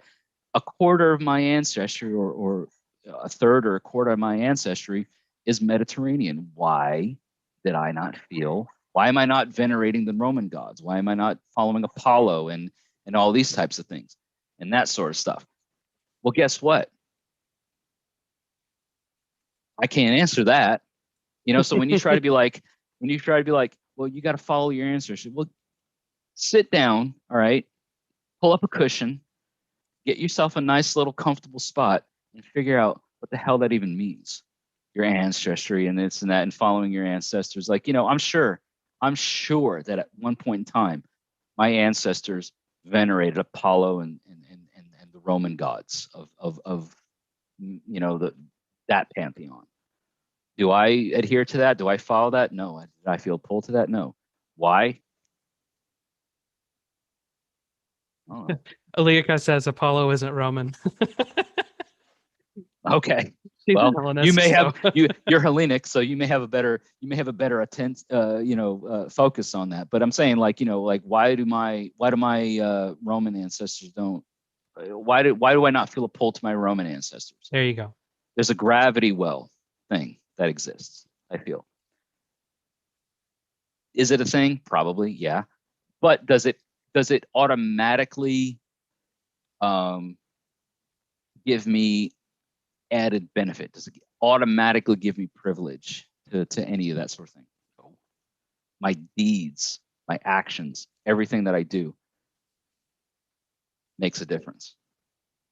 I have some pretty shitty ancestors. Oh, we all do. Let's just say like this is a family friendly thing. And I said an expletive that may get me demonetized, but let's just not. Put it out. Let's just put it out there, right? We all have some pretty crappy ancestors, right?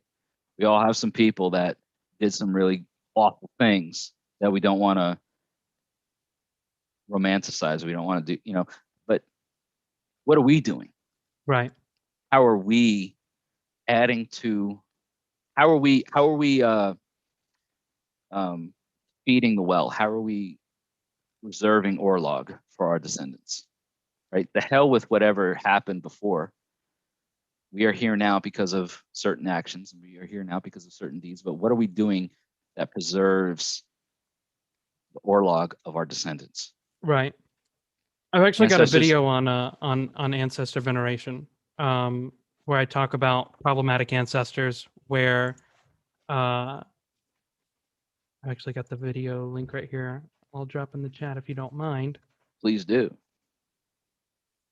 Because guess what? Ancestor veneration is like the thing for us. You know what I mean? There it is. So with ancestor veneration, especially with problematic ancestors, because like you said, we've all got people that, there's at least one family member that may have brought shame to the family or done something questionable or gray or, even awful. But those ancestors are still deserving of veneration, if only because they got you to where you are today. It may have been that their awful deed influenced another family member who ended up helping you become where you are today. Let's say your uncle did something awful and it influenced your dad to not do that awful thing. That's still important. And there's also the discussion from a Norse heathen context where when the person dies, their soul that goes to the afterlife goes on a journey to get to whatever afterlife you're going to, assuming it's Helheim. That's where pretty much everybody's going to end up, but there are some exceptions to that clearly. But on that journey to whatever afterlife you're going to, it's going to change you. You're not going to be the same person. I say person because it's the soul that's making that journey. but it's not going to be the same mind that ends up at the afterlife. So those Yeah. people who have been long dead, they're not the same as they used to be. They've changed, they've had time to reflect, and they very well may regret whatever it was that made them a dishonorable person in life. And there's a huge complexity with the soul. The soul complex in the Norse Germanic view, it's not so quite cut and dry. I've actually done some videos of which I may revisit over time of my understanding of the soul complex. You've got the Right. Homer, you've got the Holger, Yeah, you've the got the Humming, multi-part soul. the Yeah, yeah, yeah. multi-comp, yeah, like there's so much more to it. What we do see, at least in historical sources, is when the worship of the old gods was outlawed in Scandinavia, people were still burying their loved ones and their remains in these ancestral mounds, in these burial mounds that resembled like ships. Yeah. Like they would put them in the same place, but they would structure the burial site as like a boat or a ship.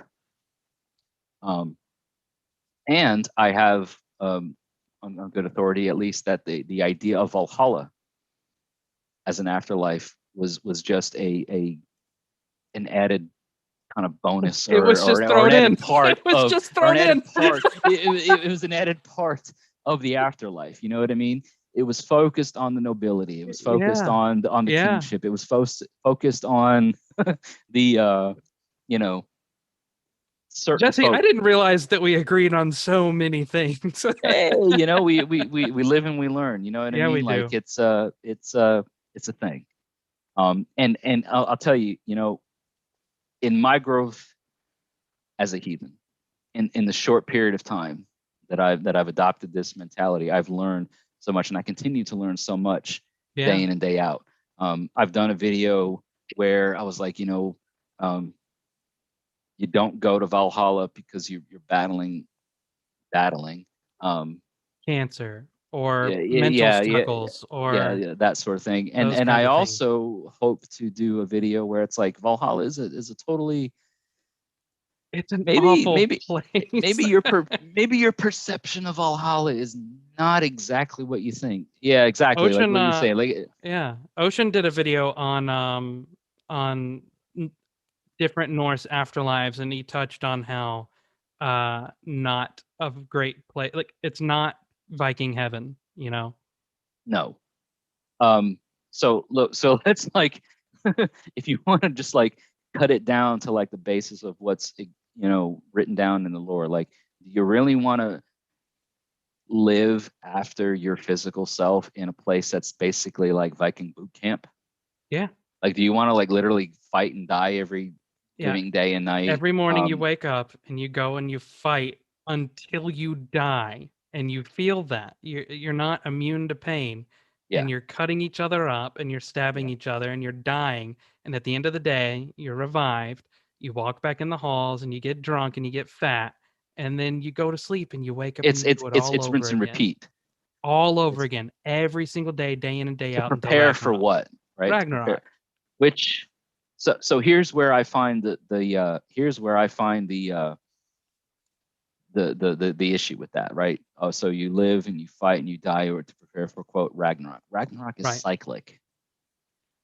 I think At least Ragnarok is a Christian invention. I don't believe that it's a real thing. it's a thing that I think the modern version of Ragnarok it's Christianized as a Yeah. sort of apocalyptic Yeah. thing, as like It the was end of the to world. yeah, it was to show that the the the Norse religion was dying out. It was a way to just erase the gods and kill all of them. Which again, the worship of the old gods was outlawed in Iceland at some point in time. Right. So there's that. The stories from which it comes from, Ragnarok, I believe ultimately in pre-Christian times, intended to be cyclic, because there's it's not just one Ragnarok at overall. Right. There's it's it happens.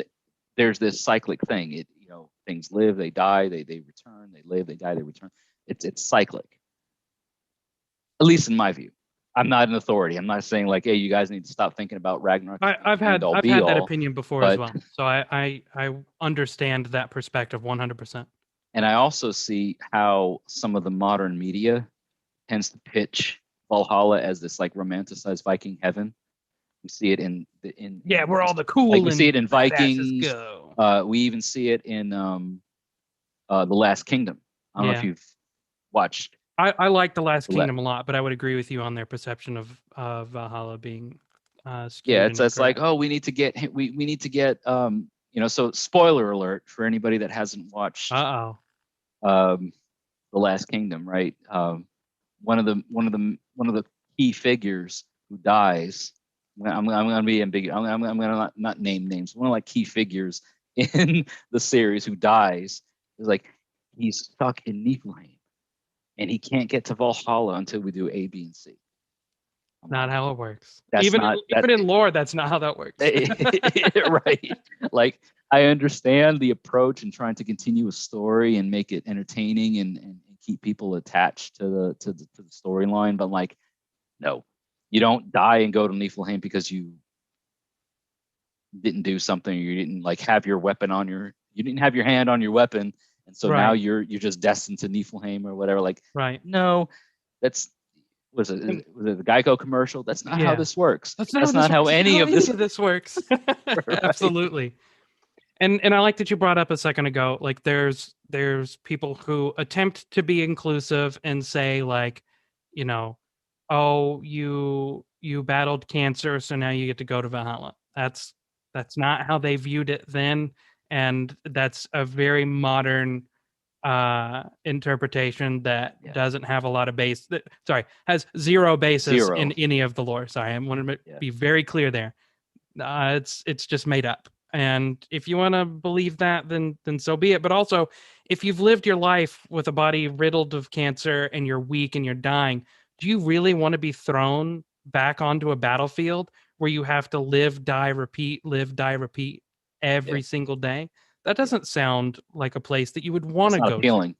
Yeah, that's like, not appealing. Man, I just want to chill out. Yeah, and I've also seen another story, one that like really got me researching into Valhalla in the first place a couple years ago, where the child, it's a story, it's fiction, but a child is beaten by their father. Their father gets drunk and they're beaten, and they're sent to Valhalla, and they meet all the gods on the way to Valhalla, and Odin embraces them and is going to train them to be strong and all that. And I'm just like, all right, I understand the point. You were trying to be touchy-feely and show that Odin cared and all that, but also that's not really Odin's personality either. So I don't understand why that was put forward. And also, why would you send a child to Valhalla to train to, like, the people who would have ended up there are battle-hardened military people who were brutally murdered on the battlefield. Yeah, like literally died on the battlefield. Right. I'm glad you brought that up because it was like in the back of my mind because of that like meme or whatever, where it's like, oh, this child who was so which is horrible. I mean, child abuse. Yeah, the story is things like that. Heart-wrenching to begin with. Heart-wrenching.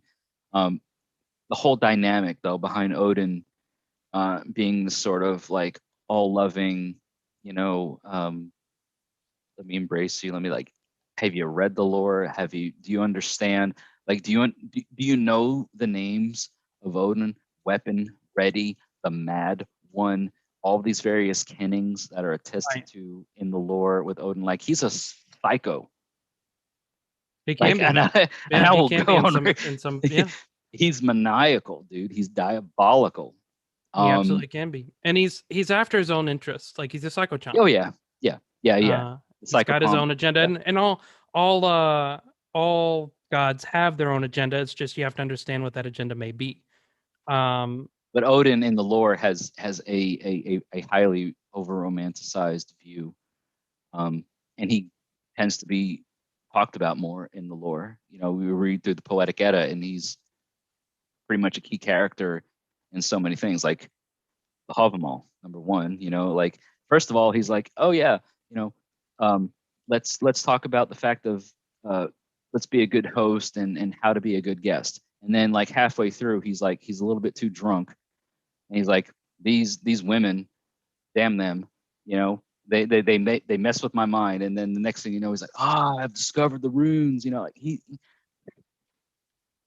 like there's a dynamic behind Odin that's just so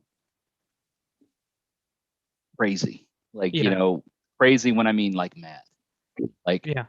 and anybody that's marked with Odin's symbols, or anybody that's tried to focus on like, oh, Odin is my patron, Odin's my, like, well, good luck with you, because like, do you even know what you're getting into when you Right. deal with that sort of thing?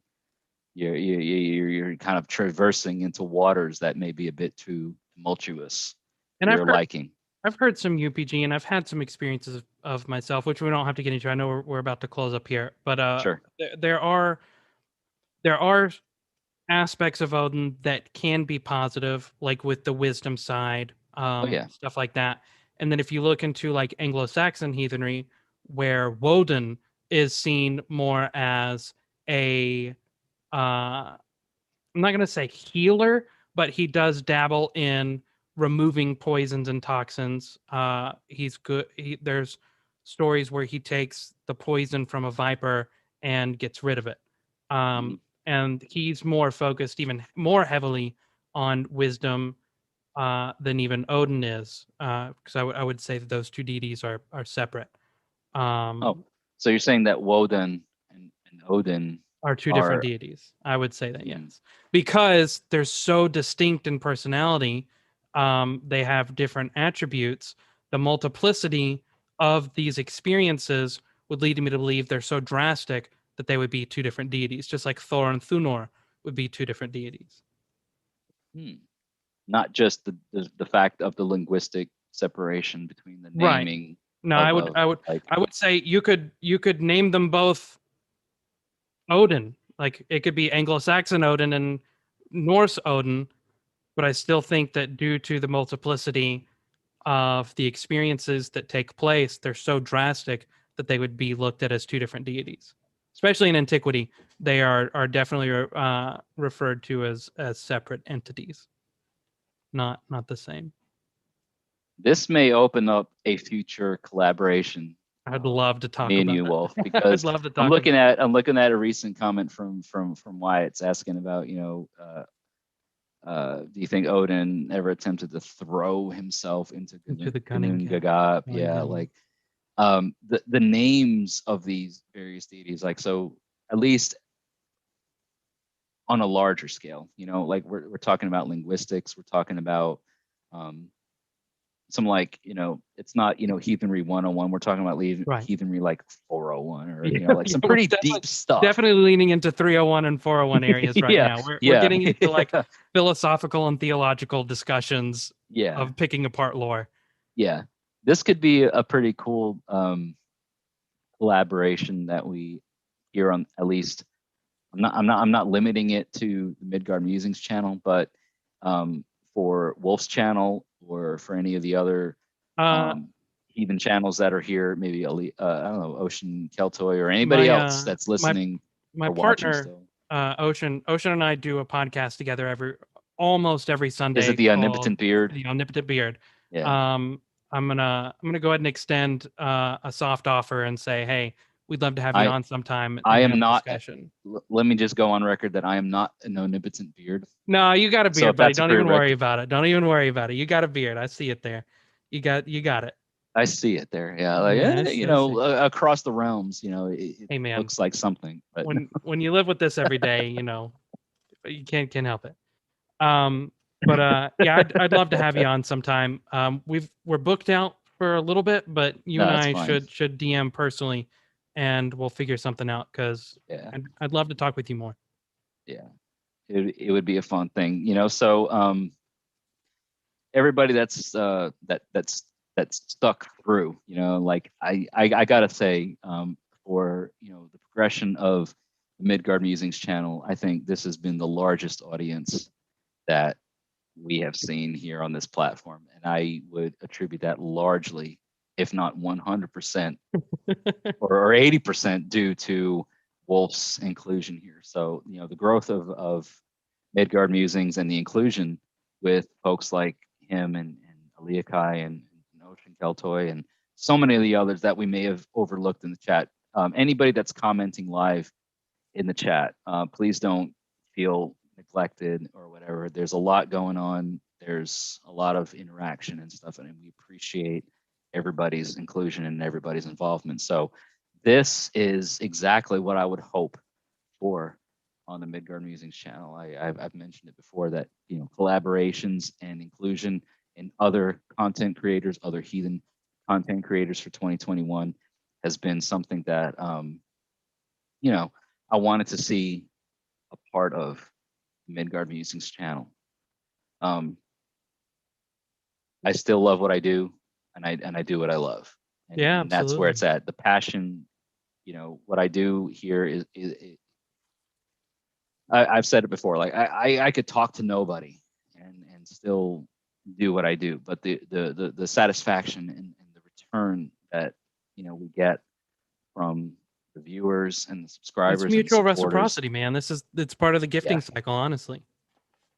And that's a good point. You know, as modern heathens, we are like, well, as heathens in general, right? The reciprocity, the gifting cycle is so much in the forefront of our minds.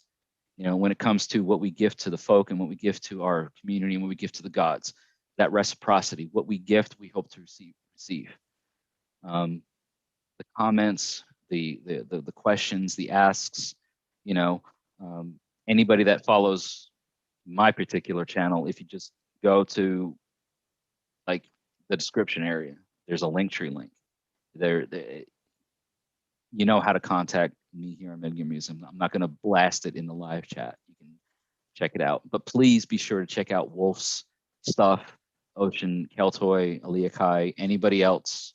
You know, I'm sure that once we you know, adjust some of the stuff in the post edits, everything is going to be down in the description. So this video is going to be public. People are going to be watching this. People are going to be seeing this. Head down into the description, see that. We've talked about a lot of various things: the use of blood in heathen ritual, the reciprocity gifting cycle. So many different things have been talked about over this 2-hour live stream. And I once, at one point, talked about like, oh, what would it be like to, you know, I think on this channel, I did a 4-hour long live stream. I'm like, well, what would it be like to do, you know, an extended live stream? I'm like, I don't even know what that would be like with myself, because it's just me. But now it wears on you, man. Streamer brain's a real thing. It is, right? I mean, it's you may know more or better than I what that's like, but I'm like, man, can you imagine with like multiple inclusion, multiple people involved in these streams, where we're just like sitting here for like marathon, and we're just like, you know, let's just deep dive into, you know, Q&As or whatever. I think there's value in it. I mean, I think people love it, and I think it's a lot of fun for us as creators, but also with the audience, interacting with the audience. I think it's a lot of fun. Yeah. Real quick, I definitely want to see that. I want to drop. I've got a video premiering in less than 15 minutes. I set it for 9 p.m. Eastern Standard Time, so about 14 minutes from now. I sent you a DM on Facebook with the link. If you wouldn't mind dropping it in the chat. I'm not able to put put links in your chat. But if you could drop that for me, that's a link to my video. Or everybody who has already subscribed to me, there should be a premiere video ready. So whenever we wrap up here in the next couple minutes, let's all hop over there and we can watch that cool little video. I did stanzas 2, 3, and 4, talking about heathen hospitality. Let me get that up here. Hold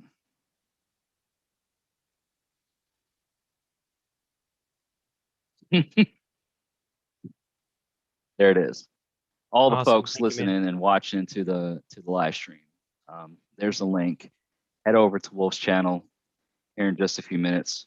You know, man, the response to this, Wolf, I gotta just give you a huge.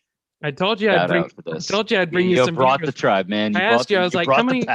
I was like, how many viewers do you normally get on your live shows? And you're like, And I'm I like, get maybe 10, 20, somewhere. I'm like, oh, bro, yeah, we're about I to got go your into back. Hold some. on. Yeah, this is awesome. Looking forward to maybe some more stuff like this in 2021. Yeah, absolutely. You know what I mean? I hope everybody that's listened and watched and been a part of this has received some good yeah, some good insight. I don't want to speak on Wolf's behalf, but I am not the end all be all. I am not an awesome pope. I, you know, it's one heathen here in Middle Tennessee that talks about his stuff here on my channel. Take it with a grain of salt, do with it as you will. Yep. That's just kind of me. I don't tell anybody that you have to do this, No. should do this. This is the way you have to do it. I offer ideas. Like, this is how I do it. This is what's worked for me. And I invite you to investigate it yourself. One of the things about heathenry, as we seek to wrap up this live stream here in the next few minutes, is that everybody says, oh, it's a religion of homework. Well, I contest that any religion is a religion of homework. You got to know what you're talking about. You got to know what you're learning. You got to know what it is that you're doing. Right. Right. So maybe the insights that I bring and the insights that everybody that's watching and listening brings, whether it's Wolf or Ocean, Kaltoy, he says it's wild out there. It is. It's gnarly, to say the least. You throw your board out there in the waves and you try to catch the waves, and you either crash and burn or you ride it, right? So I agree. it's all fun. So you live and we learn. And thank you, Win in the World to you, and thank you for everybody that came over from Wolf's audience for joining here. This has been Thanks for tremendous, coming and it's out been and awesome. supporting this. It's definitely been fun. It's something I wanted to do for a long time, and we just haven't had the time. But this was a great subject to cover, and we're both really glad that we got a chance to get together and talk like this. Yeah. Win in the World, she says every religion is a religion of homework. Hard agreed. Yeah. Big Because time. I mean, you don't know what you're talking about. Where you coming from? What are you even gonna? What do you have to offer if you can't?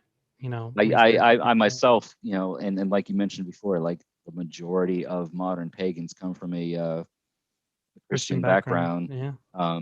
There was study involved. It's like, before you go out there and try to talk about anything, you got to have study involved. You got to have study. Yeah, you got to have background. So it hits a certain nerve, Yeah. So, and Wyatt Coverdale, I want to call out the fact that Wyatt Coverdale, he's been in live chat all night. I may have missed a lot of comments, a lot of questions. Wyatt, I do apologize if I missed a lot of them, but it's been a busy night. Wyatt Coverdale is one of the youngest viewers that we have in the community. I'm not going to divulge information or whatever, but very young and very engaging folk. What I mean? Solid dude. So I love the fact that the younger folk come on to platforms like this and engage. Are willing to learn and participate and communicate. Yeah, and we find ourselves in places of I say obligation. We're content creators, and we put ourselves in a position of sharing knowledge. You know what I mean? And being something that the younger generation maybe leans towards learning from. So I feel like we have a strong obligation to folks like Wyatt and others that may be watching and that aren't commenting, but that are still watching nonetheless, to point them in the right direction, whatever that direction may be. It's just one heathen's view, Absolutely. or 2 heathens view, or 3 heathens view, whoever's a part of this whole thing. So, I don't know. We've been running strong on this for right at 2 hours. Solid 2 hours. Yeah, right at 2 hours, man. Because we started a little early. Yep.